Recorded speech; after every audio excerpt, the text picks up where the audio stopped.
Literatur klasik mencatat, di tokonya yang sempit itu, Imam Junaid rutin melaksanakan sholat sunnah sebanyak 400 rakaat setiap hari. Bayangkan, 400 rakaat di antara transaksi jual beli, di antara tawar menawar yang kadang kasar, yang kadang baik, yang kadang lancar. Bagaimana caranya?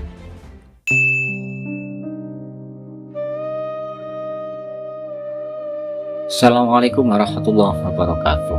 Alhamdulillahirrahmanirrahim.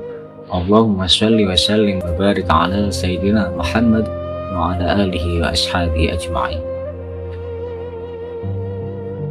Pernahkah kamu merasa sendirian di tengah keramaian? Bukan sendirian karena tidak ada orang, tapi sendirian karena hatimu berada di tempat yang tidak bisa dijangkau oleh siapapun saat itu. Ada seorang pria, ratusan tahun yang lalu, dia nampak biasa. Tapi, jika kamu berdiri cukup dekat dengan beliau, jika kamu berani menatap mata beliau dalam-dalam, kamu akan melihat sesuatu yang menakjubkan. Matanya tidak benar-benar melihat dunia ini, seolah-olah jiwanya sedang berdiri di ambang pintu lain. Pintu yang hanya terbuka untuk mereka yang telah kehilangan segalanya demi menemukan satu-satunya keindahan. Namanya adalah Junaid al-Baghdadi. Malam ini berbagi ilmu akan menceritakan apa yang sebenarnya terjadi di balik senyumannya yang tenang. Karena kisah ini bukan tentang kesaktian, ini tentang harga yang harus dibayar untuk sebuah kedamaian.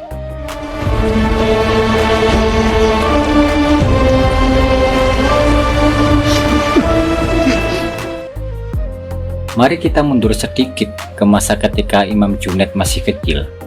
Di dalam kitab Tazkiratul Awliya karya Faridudin Attar menceritakan bahwa saat Junaid kecil itu sangat berbeda. Bayangkan gini, suasana Baghdad yang panas, terik mataharinya sangat terik banget. Anak-anak sebaya Imam Junaid masih sibuk bermain-main. Bermain ke sana ke sini di lorong-lorong Baghdad perkampungan. Mereka tertawa lepas, mereka bermain riang. Akan tetapi Imam Junaid bagaimana? Beliau duduk, beliau hanya diam. Bahkan pamannya Sari As-Sakoti, seorang sufi besar yang juga guru beliau, pernah bertanya kepada beliau, "Wahai Junaid, kenapa engkau tidak bermain dengan teman-temanmu? Kenapa engkau memilih duduk sendirian?" Imam Junaid kecil itu pun menoleh. Tatapannya enggak seperti anak kecil, melebihi usianya. Beliau menjawab dengan kalimat yang sangat indah. "Wahai paman, bagaimana aku bisa bermain ketika aku tahu bahwa setiap detik yang berlalu adalah detik yang akan dimintai pertanggungjawaban kelak di hadapan Allah." Seketika itu suasana jadi hening. Coba resapi kalimat itu. Seorang anak kecil yang seharusnya memikirkan mainan, tertawa bersama teman-temannya, justru memikirkan hisab amal. Bagi kebanyakan orang ini terdengar menekan.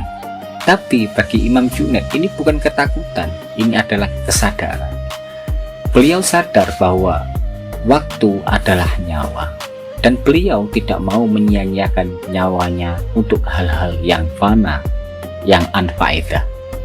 Ketika Imam Junaid sudah dewasa, Imam Junaid memilih menjadi pedagang. Beliau tidak memilih menjadi ulama yang hanya duduk di masjid sepanjang hari. Enggak gitu.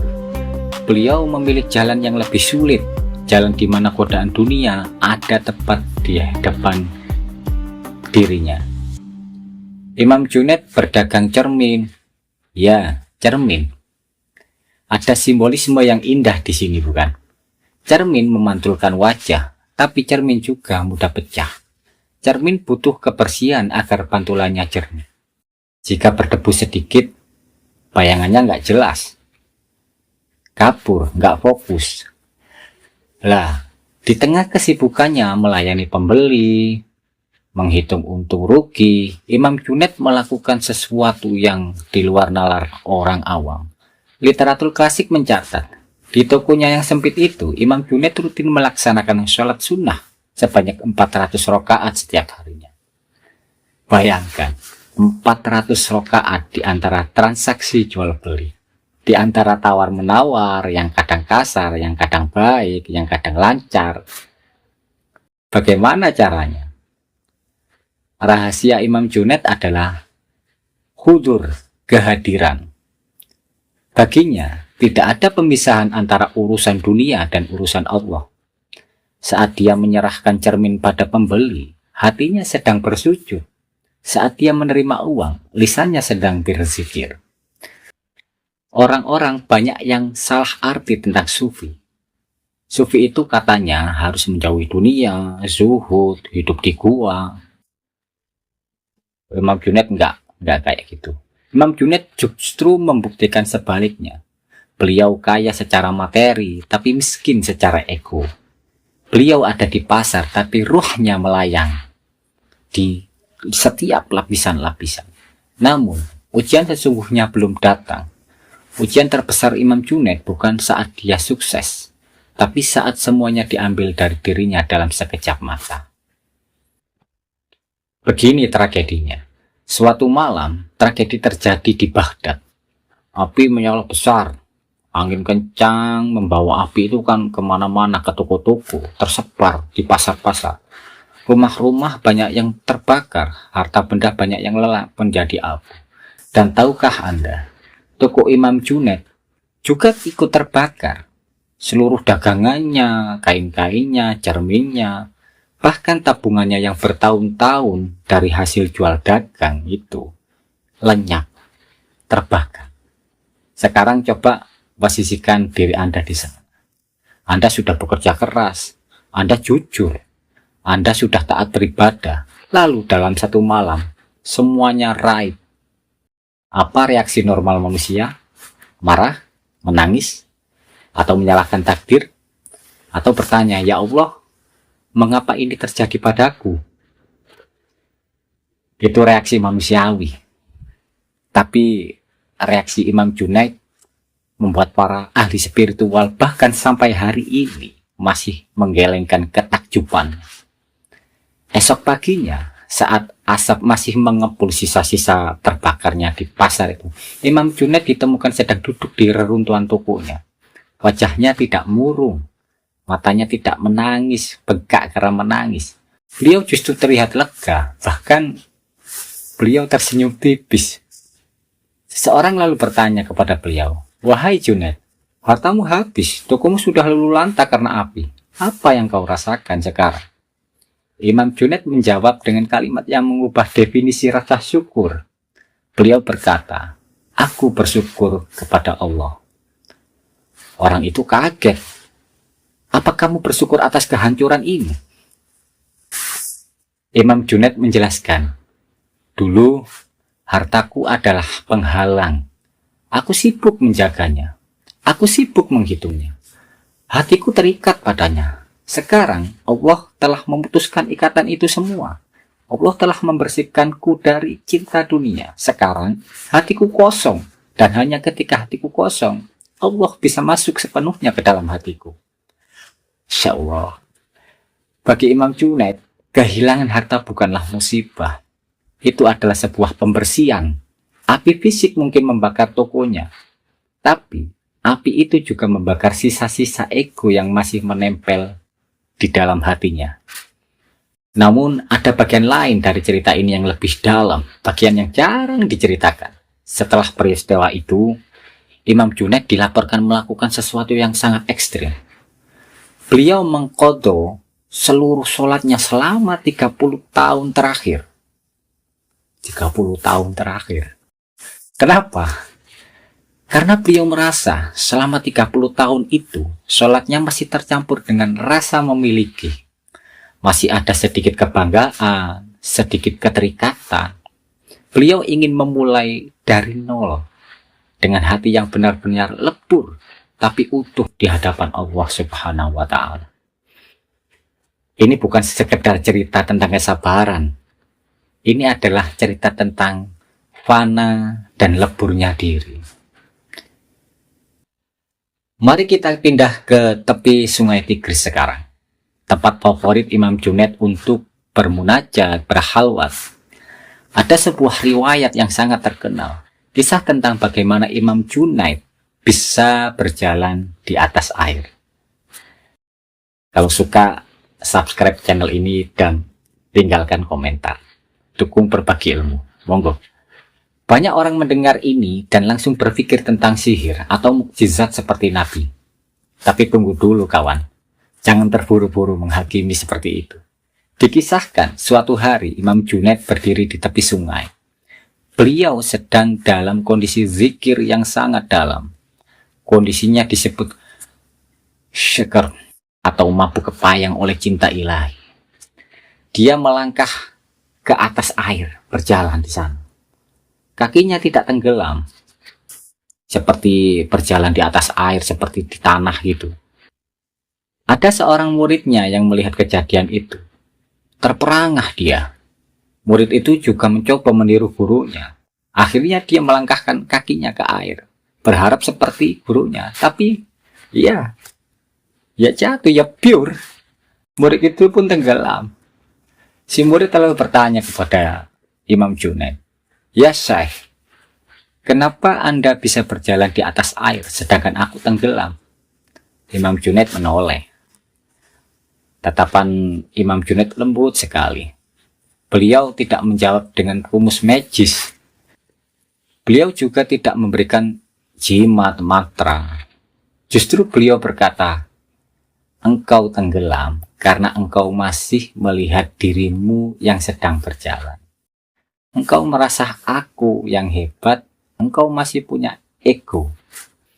Sedangkan aku," lanjut Imam Junaid, "aku nggak melihat apa-apa selain Allah. Ketika aku hilang, maka tidak ada berat badan yang bisa tenggelam saat itu.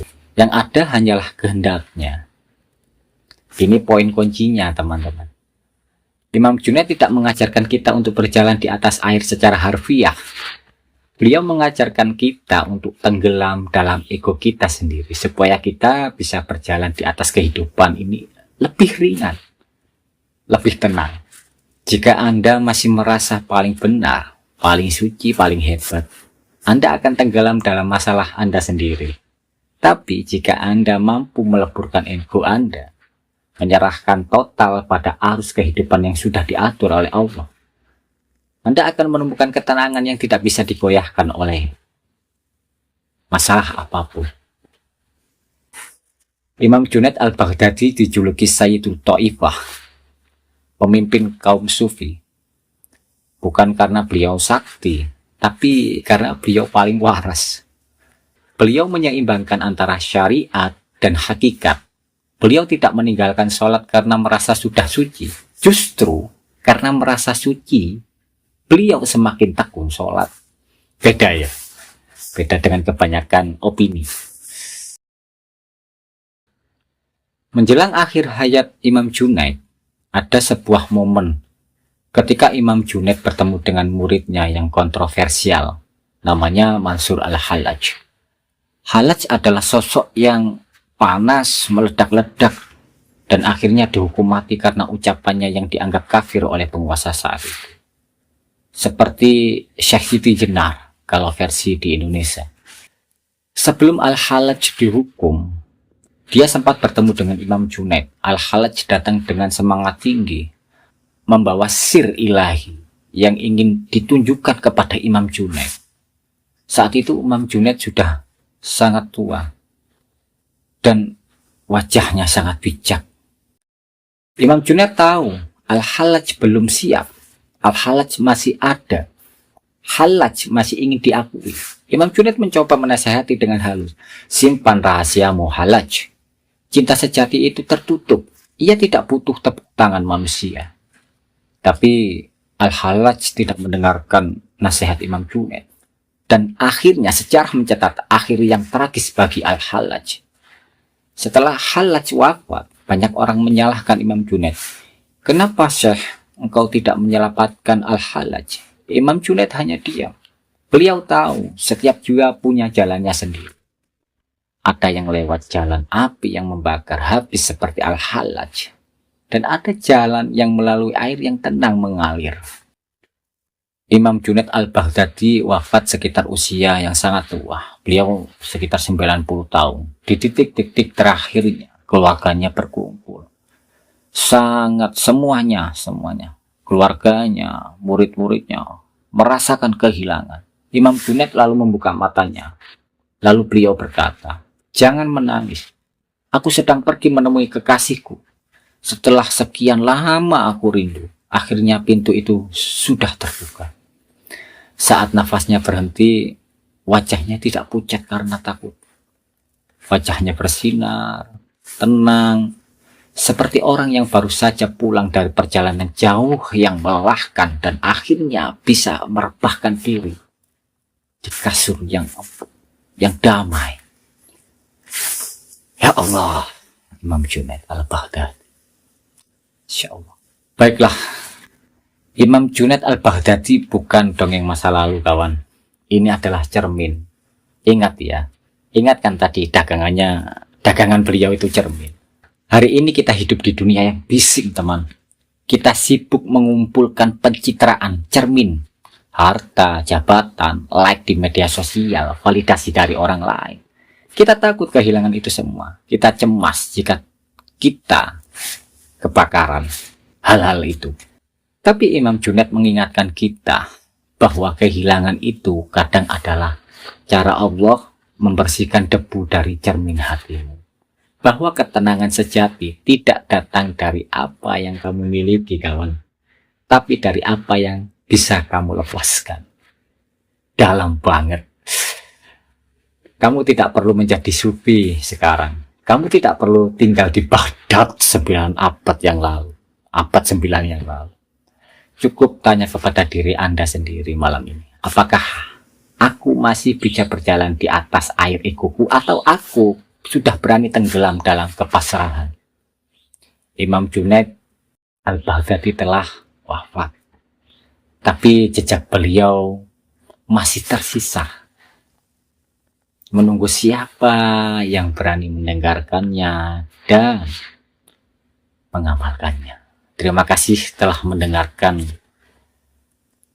kisah dari berbagi ilmu ini. Semoga hatimu menemukan ruang untuk hening dalam kepasrahan kepada Allah Subhanahu wa Ta'ala. Wallahu a'lam bishawab. Wassalamualaikum warahmatullahi wabarakatuh.